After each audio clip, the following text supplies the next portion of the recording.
Jesus Christ is Lord. This is Charity Eberson from the Hour of Liberty at Christian Liberty Center. We were talking about a man who made a remark about his wife not obeying him because she is rich.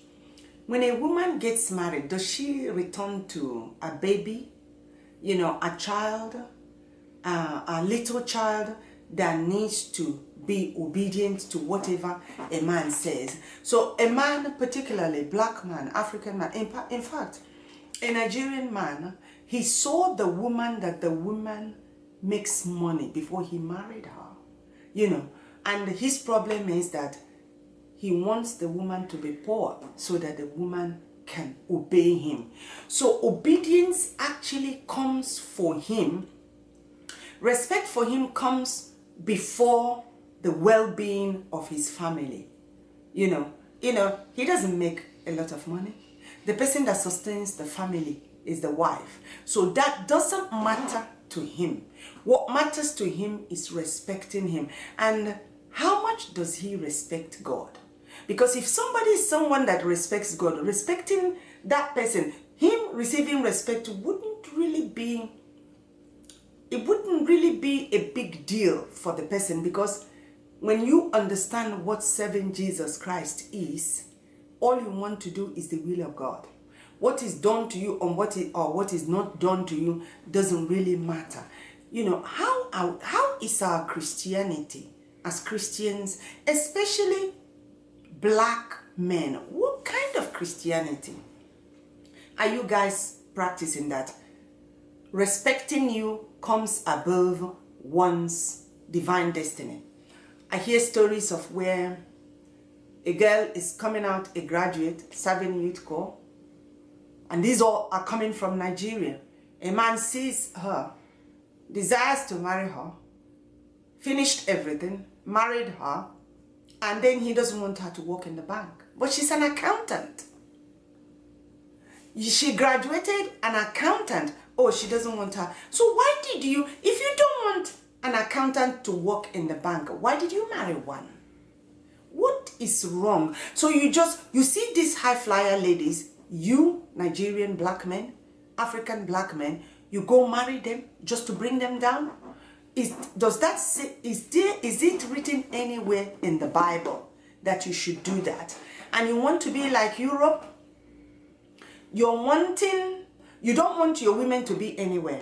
And the people you see, Condoleezza, at least you people, you must have heard about Condoleezza. Condoleezza, during the time of Bill Clinton, was second in command. She was U.S. Chief of Armed Staff and a woman. Chief of Armed Staff. And she was a woman. And Angela Merkel is Chancellor of the Exchequer of Germany. She's a woman. In German democracy, she overrules statements of the Prime Minister if she finds it not right.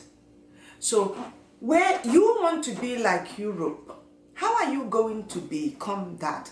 Because your women don't mean anything to you, and they outnumber you at least 4-1, your women.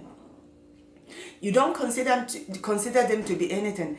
And the truth is that God has deposited a lot in them that is not in you. Because most of you men are really, really quite empty. Quite empty. I'm sorry to say that. Are quite empty. You can only do one thing at the same time. And you see these women, they multitask. And you don't want them to feature anywhere. Who is going to develop your country? And there's a definition, one of the definitions of madness is somebody who's been doing something in one way he has been doing it for 20 years and expecting different result. You men have ruled the roost for how many years in Africa? You have stampeded on the women for how many years you want to stampede on them, and it's not benefiting you. You have not benefited from it. You're all rushing to Europe, where women have full power to change things. And you know what American proverb says? It says, educate a woman, you educate a nation. Don't you see how they're doing better than you? Americans say, educate a woman, you educate a nation. Don't you guys, black Africans? Don't you want to learn from them? Do you not want to? And when you come to America, come to United Kingdom, do you only see that the women walk about naked? Is that the only thing you see? Is there nothing that you can copy from them? You know, I'm talking about Christians. How can Christian men be demanding the same demands as unbelievers? The cult, the Jains, the Sikh, the Muslims are demanding. But then the development of Africa is in the hands of the Christians. And if the Christians are not making any difference, nobody can develop Africa.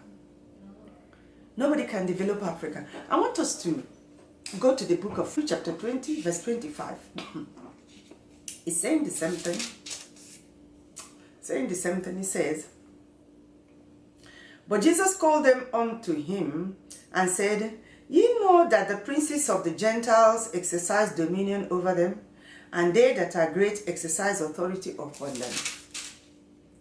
But it shall not be so among you. But whosoever will be great among you, let him be your minister." Minister here means servant. "And whoever will be chief among you, let him be your servant.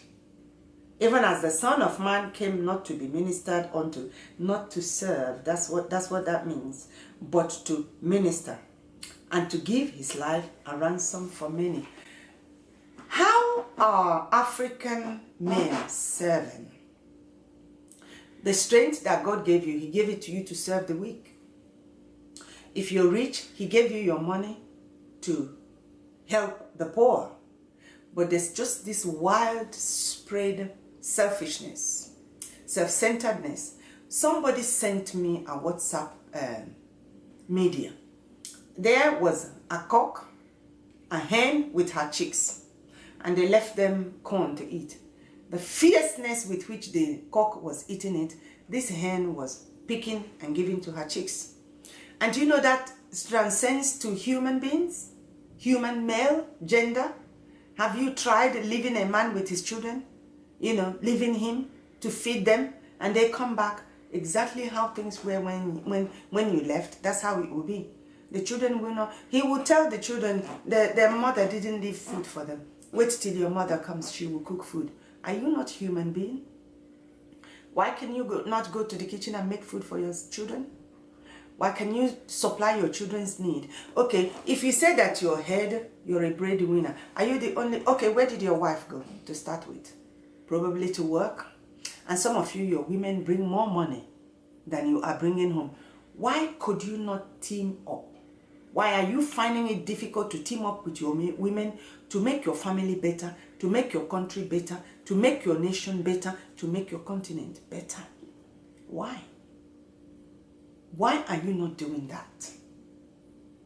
You want to be sat on your high and lofty places and the women slave over on the ground floor and you come take the glory. It won't work. It hasn't worked for how many years?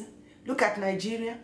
When Nigeria is worse than it was when the British handed over to you. There was pipe-borne water in government places. In fact, I remember as a kid, there was pipe-borne water where we lived. Now it's boreholes that you have in Nigeria. You build house in any city in Nigeria, you have to have a borehole. Are you going backward or forward? Don't forget that the people that came to introduce civilization to you, they were Christians. What kind of churches are you building? What are you teaching? It's the Bible that they used. What is your Bible?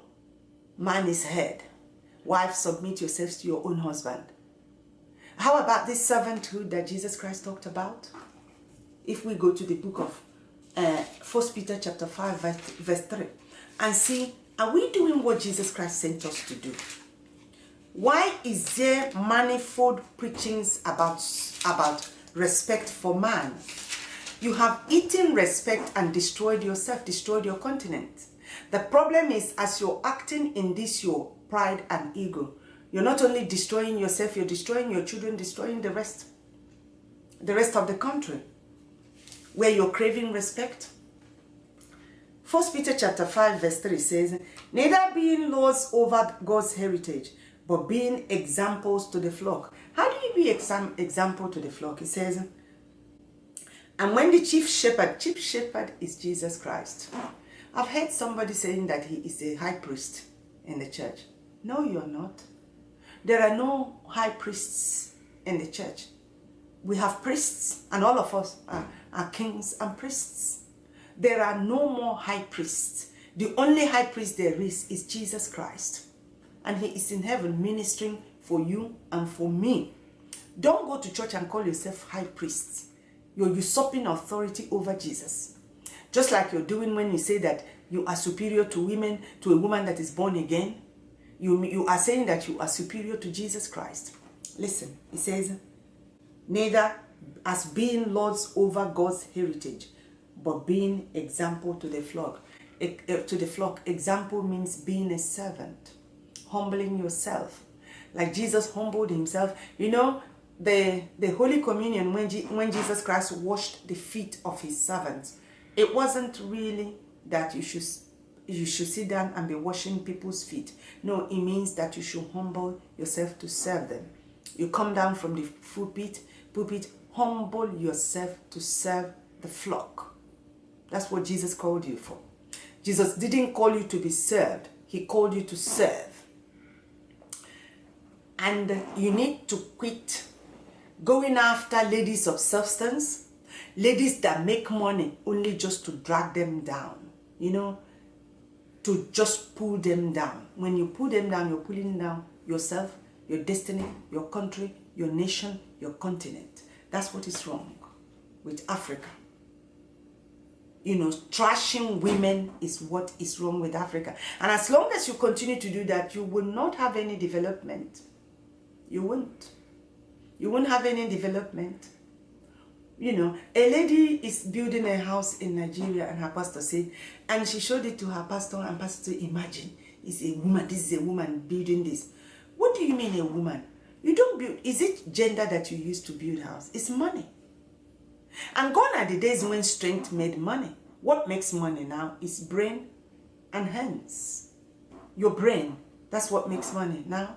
Not anyway, how much can strength make? How much can you get with a digger, with a machete? How much can you get? You'll be there, a woman that is sitting in an office.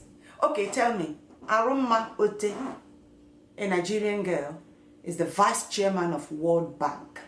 You, man, with your strength, how much money can you make per minute? More than she can make. She's weak physically. You're stronger than her. Can you make more money than she can per minute? Her money runs by the minute, even by the seconds. It runs. This is Charity Ebwesin on the Hour of Liberty. I'm saying that black men, African men, Nigerian men need to rethink their behavior towards women. God has deposited your breakthroughs in the hands of your women, but you're not accepting it. And he won't give it to you any other way. Whoever you think that you're superior to, that's where God comes to bless you. And when you keep your pig-headed up to say that person is too small, you will remain where you are, because you can't dictate to God who to bless you. And let me tell you something, there is no man until a woman makes a man. I don't mean giving birth. No man can be a maker of himself. Have you seen a man who is not married and is anything? No. Even if he is not married, there are women surrounding him on the background. You cannot be made without women. And this bit about women help and you head. Yes, you need help, but women don't need help. Women can make themselves. They like what Igbo call maunetiumwa. Women.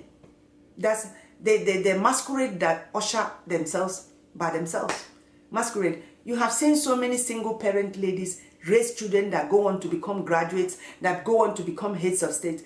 Can you give me the history of any man that raised a child that is now a head of state or somebody that is being heard? Let me tell you, have you ever heard Kenneth Copeland? All his stories is about his mother and the church. Charles Stanley, in touch, he never knew his father. Mother, his mother raised him. All the big preachers you're hearing about, most of them, all they talk about is their mother. Their mother did this. Their mother taught them this. You remember Timothy? Timothy in the Bible? His mother and his grandmother taught him. Why are you treating your women as inferior to yourself? You're doing it yourself. You rely on them. Women don't rely on you. Do you know how women think that they rely on you is because you're ruling them by subterfuge. It's a word that means that you're ruling by falsehood. You're ruling by lies. That's what the demons do. They lie to human beings because they are subjects. Jesus Christ made them subject to us. They go to villages and tell them, if you bring this and that, we will give you this. They don't give you anything. They just want the virtues that God has deposited in you to take it and go to sell to someone else.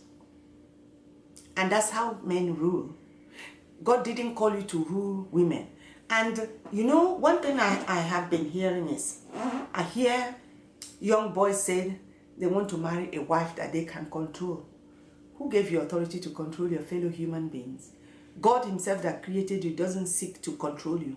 Why do you want to control your fellow human being? That means you want to be for a doctor, a female doctor, to finish studying, become a medical doctor, and the husband doesn't want her to work in the hospital. You're controlling a destiny. Did God call you for that? If your wife studied, becomes an accountant before you marry her, even after, and you're refusing her to be an accountant, you're controlling a destiny that you did not make. Now, is it clear to you now why your continent, your countries are impoverished? It's because of the pride and ego of men. Men acting God, wanting to be God. This is Charity Ebwesin on the Hour of Liberty. I just want us to do well. And I proclaim that Jesus Christ is Lord. If Jesus is Lord, we shouldn't be lording it over our fellow human beings. God bless you. Jesus is Lord.